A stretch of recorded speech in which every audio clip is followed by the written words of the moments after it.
Hi friends, ഞാൻ ഇന്നിവിടെ ഉണ്ടാക്കി കാണിക്കാൻ പോകുന്നത് ഉള്ളി ക്യാബേജ് വട. നമ്മൾ ഉള്ളി വട എന്നും പറഞ്ഞ് പണ്ടുണ്ടാക്കി അതിൻ്റെ കൂടെ ക്യാബേജും കൂടെ ചേർത്ത് ഉണ്ടാക്കുന്നുള്ളതല്ല, അല്ലാതെ ഇതിന് അഡീഷണൽ ടേസ്റ്റോ ഒന്നുമില്ല. ഉള്ളി വടയുടെ അതേ ഗ്രേഡൊക്കെ തന്നെ ഇതിനുള്ളൂ, അല്ലാതെ ഇതിടുമ്പോൾ ഉടനെ ടേസ്റ്റൊക്കെ വളരെ കൂടുമെന്ന്. പിന്നെ ഒരു വെറൈറ്റി എന്ന് മാത്രമേ ഇതിനെപ്പറ്റി പറയാനുള്ളൂ.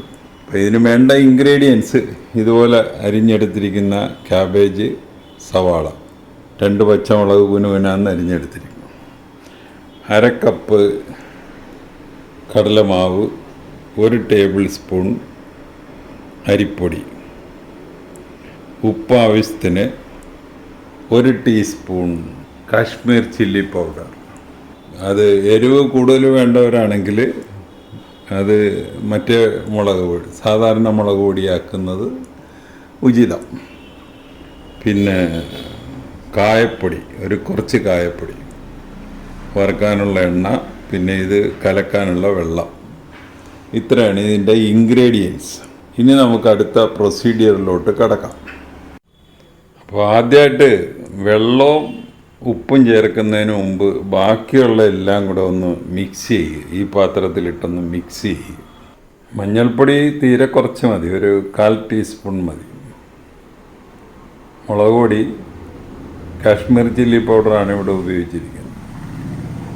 അതും എല്ലാം കൂടെ ഇട്ടാണ് നമ്മൾ മിക്സ് ചെയ്യാൻ പോകുന്നത്. അപ്പം എല്ലാം കൂടെ ഇതുപോലെ മിക്സ് ചെയ്തിട്ടുണ്ട്. ഇനി ഇതിൽ കുറേശ്ശെ വെള്ളം ഒഴിച്ച് ഇച്ചിരി ഉപ്പും കൂടെ ഇട്ടിട്ട് 1/4 ടീസ്പൂൺ ഉപ്പിടുക. ഉപ്പിട്ടിട്ട് ഒന്ന് മിക്സ് ചെയ്യുക. വെള്ളം ഒറ്റയടിക്ക് കൂടുതൽ ഒഴിക്കരുത്, കുറേശ്ശെ ഒഴിക്കാവുള്ളൂ. 1/4 ടീസ്പൂൺ ഉപ്പ്, വെള്ളം കുറേശ്ശെ ഒഴിക്കുക, മിക്സ് ചെയ്യുക.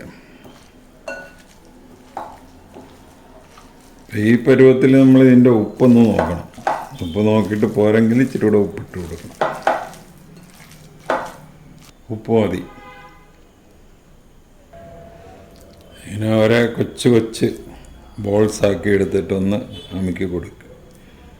അപ്പോൾ ഇതിൽ നമുക്ക് ഒരിച്ചിരി വേപ്പില കൂടെ ചേർക്കാം. പക്ഷേ വേപ്പില ചേർക്കുമ്പോൾ നമ്മളത് അരിഞ്ഞ് ചേർക്കണം. അല്ല വേപ്പിലയിട്ടൊക്കെ ഇട്ട് കഴിഞ്ഞാൽ ഇത് പൊട്ടിപ്പോകാൻ സാധ്യതയുണ്ട്. ഇനി ചെറിയ ബോൾസ് ആദ്യം നമ്മൾ സാധാരണ ഉള്ളിവട ഉണ്ടാക്കുന്ന പോലെ തന്നെ എണ്ണ ഒഴിച്ച് അത് വറുത്തെടുക്കുക. അപ്പോൾ ഇതിൽ ഒരിക്കൽ യാതൊരു കാരണവശാലും ഹൈ ഫ്ലെയിമിൽ ഇടരുത്, ഒരു മീഡിയം ഫ്ലെയിമിൽ ഇടാവുള്ളൂ. ഇത്രയൊക്കെയുള്ളതിന് ശ്രദ്ധിക്കാനുള്ള കാര്യങ്ങൾ. ഇനി നമുക്ക് ആ പ്രൊസീഡിയറിലോട്ട് കിടക്കാം. അടുത്തത് നമ്മുടെ നെക്സ്റ്റ് പ്രൊസീഡിയറിന് കടായി അടുപ്പത്ത് വെച്ചു, എണ്ണ ഒഴിച്ചു, എണ്ണ ചൂടാകാനായിട്ട് വെയിറ്റ് ചെയ്യുന്നു.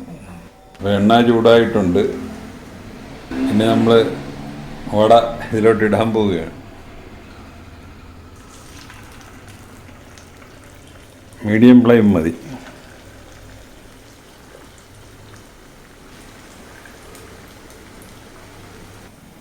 നമ്മുടെ ആദ്യത്തെ സെറ്റ് വട റെഡിയായി. അപ്പോൾ ബാക്കിയും കൂടെ ഇതുപോലെ വറുത്തെടുക്കുക. ഇടയ്ക്ക് ഇതൊന്ന് മറിച്ചിട്ട് കൊടുക്കണം.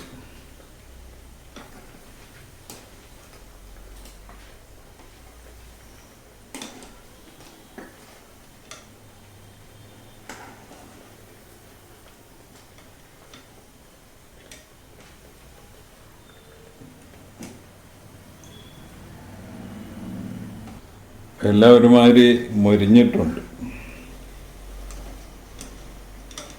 നല്ല രീതിയിൽ മൊരിഞ്ഞിട്ടുണ്ട്. ഇനി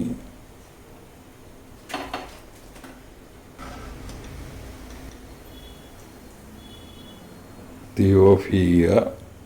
നമ്മുടെ ഉള്ളി ക്യാബേജ് വട റെഡിയായി. അപ്പോൾ നമ്മുടെ ഈ വട നിങ്ങൾ ഈ റെസിപ്പി അനുസരിച്ചൊന്ന് ഉണ്ടാക്കി നോക്കുക. ഉണ്ടാക്കി നോക്കിയിട്ട് ഇഷ്ടപ്പെട്ടുവെങ്കിൽ ഞങ്ങളുടെ ചാനൽ സബ്സ്ക്രൈബ് ചെയ്യുക. വേറൊരു വീഡിയോ ആയിട്ട് നമുക്ക് വീണ്ടും കാണാം. Thank you.